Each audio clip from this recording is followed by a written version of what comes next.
with Charlene White.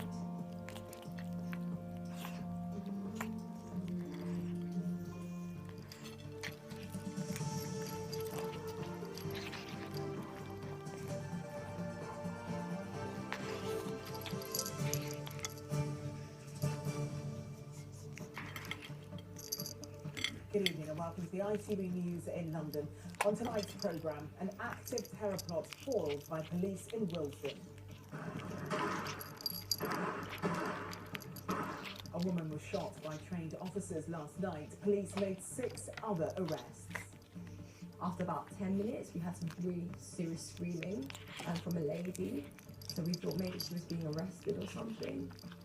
It happened hours after the unrelated incident on Whitehall. Police describe it as an extraordinary day.